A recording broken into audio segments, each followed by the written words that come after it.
ഇന്ന് തന്നെ ഡൗൺലോഡ് ചെയ്യൂ. കാണൂ നിങ്ങളുടെ ഫേവറേറ്റ് ഷോസ്.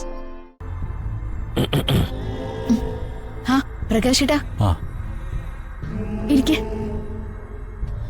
ഇരിക്കാനൊന്നും സമയമില്ല.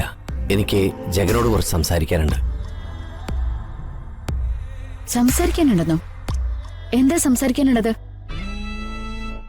ദേ പ്രകാശേട്ടാ, ഇപ്പൊ നടന്ന കേസില് ജഗൻ ആരോടും കക്ഷി ചേർന്നിട്ടില്ല. അച്ഛനമ്മമാരോടോ സഹോദരങ്ങളോടോ ഒരു ബന്ധവും പുലർത്തിയിട്ടുമില്ല. തികച്ചും നിഷ്പക്ഷനായിരുന്നു ജഗൻ. ഓരോ കാര്യങ്ങൾ പറഞ്ഞ് ജഗനെയും അച്ഛനെയും തമ്മിൽ തെറ്റിക്കാനാണ് ഈ വരവെങ്കിൽ അത് നടക്കില്ല, ഞാൻ സമ്മതിക്കില്ല. ആരെയും കക്ഷി ചേർക്കാനോ തമ്മിൽ തെറ്റിക്കാനോ അല്ല ഞാൻ വന്നത്. അല്പം കുടുംബകാര്യം സംസാരിക്കാനാ. ജഗ, പ്ലീസ്.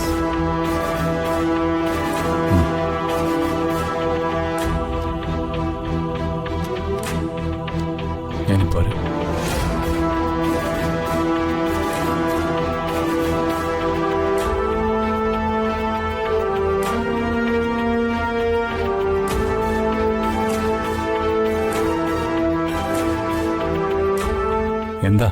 എന്താ കാര്യം?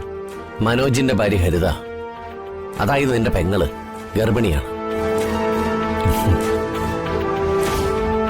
ഈ കുടുംബത്തിലെ മരുമകളാണ് ഹരിത.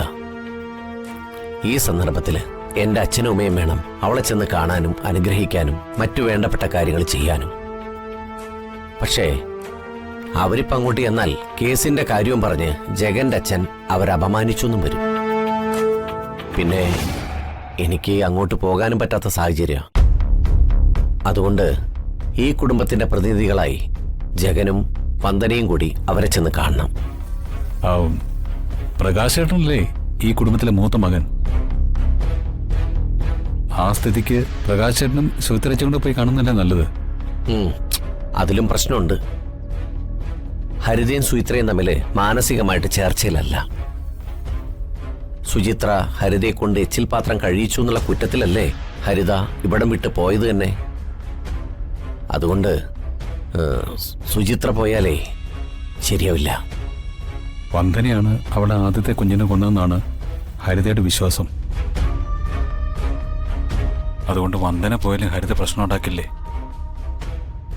ജഗൻ കൂടെ ഉണ്ടെങ്കിലേ ഹരിത പിന്നെ ഒരു പ്രശ്നത്തിനും വരില്ല. അതുകൊണ്ട് അച്ഛന്റെ സ്ഥാനത്ത് ജഗനും അമ്മയുടെ സ്ഥാനത്ത് വന്ദനയും ചേർന്ന് അവളെ ചെന്ന് കാണണം. ഇപ്പോ ഹരിതയ്ക്ക് വന്ദനയെക്കുറിച്ചുള്ള തെറ്റിദ്ധാരണ മാറാനും ഈ കൂടിക്കാഴ്ച ഉപകരിച്ചേക്കും. അങ്ങനെ ഹരിതയുടെ മനസ്സ് സ്വസ്ഥമായാല് അതവൾക്ക് സുഖപ്രസവത്തിന് കാരണമാവില്ലേ?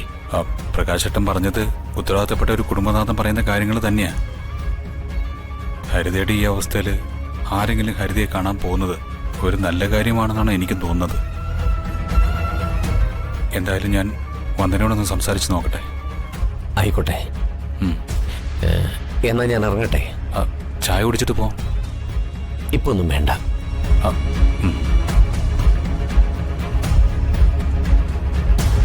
മാനത്തെ കൊട്ടാരം